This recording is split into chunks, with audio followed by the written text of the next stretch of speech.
It had been some time since our last venture, yet the memories of what had unfolded still lingered in my mind like shadows that refused to fade. The roads we walked were no longer the same. Each step seemed heavier, carrying with it the weight of choices already made and the uncertainty of what lay ahead. But even so, there was no turning back. The path was set, and all that remained was to follow it, wherever it might lead. By the time we stumbled off the highway into yet another dusty little town, my stomach was growling like a hellhound. The three of us, Annabeth, Grover, and me, looked like we'd crawled out of a war zone. Clothes singed, hair matted, faces streaked with dirt. Honestly, it was a miracle no one called the cops on us just for existing. The sun was dipping low, painting the strip malls and diners in hazy orange. The smell of fried food drifted out of one rundown burger joint on the corner, and my mouth watered instantly. I couldn't remember the last time we'd eaten something hot. Bus snacks, vending machines, the occasional half-squashed burrito from Grover's bag. That was our diet since leaving camp. "Food," Grover mumbled, his eyes glazing over like he was about to charge straight through the diner window. "Real food." "Don't drool on me," Annabeth said, though her own stomach growled in betrayal. She scanned the street like a general on patrol. "But we need to be careful. Monsters, police, gods, everybody's after us. We can't just waltz into the first place we see." "Correction," I said, pointing to the glowing cheeseburger sign. "We can totally waltz in, because if I don't eat something that isn't mystery trail mix soon, I'll keel over. And then what? You'll have to drag my half-dead body all the way to California?" Annabeth rolled her eyes, but even she couldn't argue with logic that involved cheeseburgers. We trudged inside. The place was classic small-town America. Greasy booths, checkered tile floors, and a waitress who looked like she'd rather be anywhere else. The few customers glanced up at us, then went back to their plates. Mortals probably saw 3 tired, dirty kids on the run. They weren't wrong. We slid into a booth in the corner. Grover buried his face in the menu like it was a holy relic. "They have enchiladas," he whispered reverently. "Enchiladas!" Annabeth sighed. "We'll order something simple, get in, get out, and keep moving." Sounded like a plan, except plans and quests rarely mix. Because that's when he showed up. The door swung open, and a man strolled in like he owned the place. Not just the diner, the whole world. He wore a white polo shirt and khakis like he'd just come from golfing, but his eyes, they glowed with something old, something powerful. He carried this aura of confidence, like every person in the room should stop what they were doing and just pay attention. The waitress froze mid-step. The cook poked his head out from the kitchen, spatula dangling. Even the radio seemed to go quiet for a second. And then the man smiled directly at us. "Percy Jackson," he said, sliding into our booth like we'd been expecting him. "Mind if I join you?" My pulse skipped. Gods had this habit of showing up uninvited, usually when I least wanted them to. And I could feel it. This guy wasn't just some rich businessman on a road trip. He was a god. The god. Ares. God of war. His presence filled the booth like smoke, heavy and suffocating. He smelled faintly of leather, gunpowder, and that strange electric charge in the air before a fight breaks out. Annabeth's jaw tightened, but she didn't speak. Grover made a noise somewhere between a squeak and a whimper. Ares smirked. "Don't look so nervous, kids. I'm here to help. And besides," he waved a hand toward the waitress, "I'm buying." The waitress snapped out of her trance, scurried over and scribbled down our order like she was taking notes for Zeus himself. Before I could say no, Ares had ordered us a mountain of cheeseburgers, fries, and milkshakes. My stomach roared traitorously. Gods might scare me, but cheeseburgers had a power all their own. "Why?" I asked finally, my voice tighter than I wanted. "Why are you here?" Ares leaned back, folding his arms like he was settling in for a long, smug chat.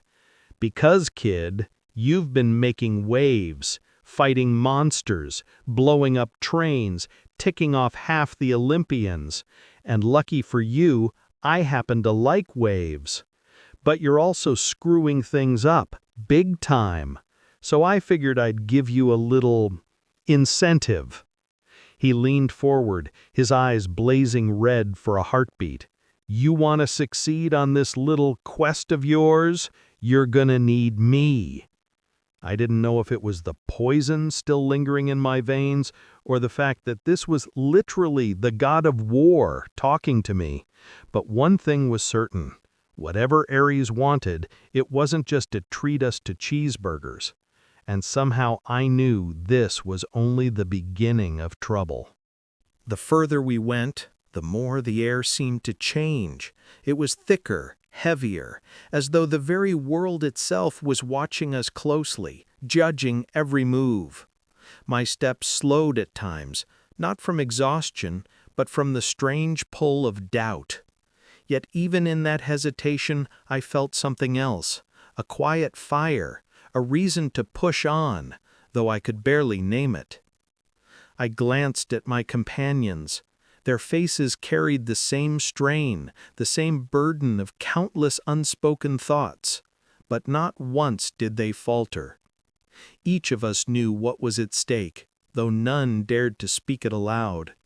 To give words to such thoughts would be to give them power, and power was the one thing we could not spare. The road narrowed, twisting like a serpent, and every shadow seemed longer than the last. Strange sounds echoed from unseen corners, whispers that might have been the wind, or perhaps something far older, waiting in silence. I tightened my grip, every sense sharpened, because deep down I knew this was no ordinary stretch of land. This was a threshold. Once we crossed it, there would be no return to what we once were. And so we pressed forward, not because the path was clear, but because there was no other choice left. Each step was a vow, silent but unbreakable, binding us to whatever fate awaited beyond the dark horizon. The world outside didn't feel the same anymore. Every step I took, I could feel it. The weight of the prophecy, the eyes of gods I had never met, and the pull of something far greater than myself. It wasn't just about me anymore. It was about all of us. Every demigod who had ever been caught between two worlds, never belonging to either. The road stretched endlessly ahead, shimmering under the heat. The kind of road that seemed determined to test your willpower before it let you see what lay at the end. And trust me, the more it went on, the more I wondered if this was a test we were even meant to pass. We traveled in silence at first, though silence with us never stayed long. My thoughts, restless as always, started running wild. I thought about my mom, her smile, the way she always knew when I was lying, and the promise I made to her, even without words, that I'd make it back, that I wouldn't let her sacrifice mean nothing. Grover's eyes darted around constantly, like every sound carried danger, but beneath that nervousness there was something stronger: loyalty. He never once suggested turning back, even though the fear was written all over him. And Annabeth, well, she was Annabeth. Focused, sharp, always analyzing, always one step ahead. But if you looked closely enough, you could see the worry hidden behind her determination. The air grew heavier the farther we went, pressing down on our shoulders. Shadows stretched strangely across the road, bending and curling as though alive. I couldn't shake the feeling that the world itself was trying to push us back, to keep us from reaching what we sought. But we didn't stop. We couldn't. There was no room for hesitation now.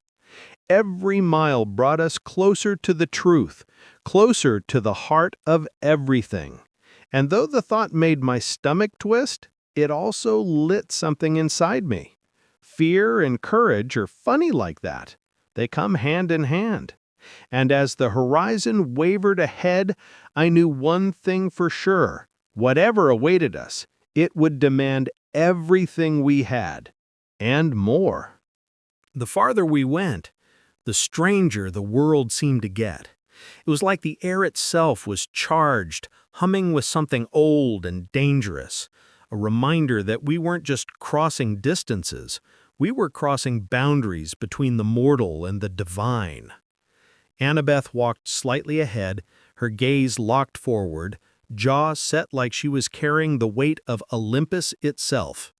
She didn't have to say it, but I knew her mind was racing with every possible outcome, every strategy, every way we might succeed or fail. She was built for moments like this. She thrived on puzzles and impossible odds. Grover, on the other hand, clutched his reed pipe so tightly his knuckles turned pale. Every rustle in the bushes made his ears twitch. But I noticed something. No matter how scared he was, he always stayed close, like he'd throw himself between us in danger without a second thought. That's just who Grover was. Me? I was stuck somewhere in the middle. Half terrified kid, half whatever it was the gods expected me to be. A hero, was savior? I didn't feel like either. I just felt like a kid who wanted his mom back and maybe a shot at living long enough to see what normal even looked like. But destiny doesn't wait for you to feel ready. It doesn't care. It just drags you along whether you're prepared or not. The road eventually led us to a place that made the hairs on the back of my neck rise. It wasn't just the heat, though that was brutal. It was the silence, the kind of silence that swallows everything, where even the wind seems afraid to make a sound. I tightened my grip on Riptide, the pen in my pocket heavy with promise and dread, because I knew what this meant. We were getting close. Closer to the underworld, closer to the truth about the theft, closer to a confrontation that might end with all of us failing. Or maybe, just maybe, changing everything. And as much as I hated to admit it, I could feel it in my bones. The storm wasn't coming. The storm was already here.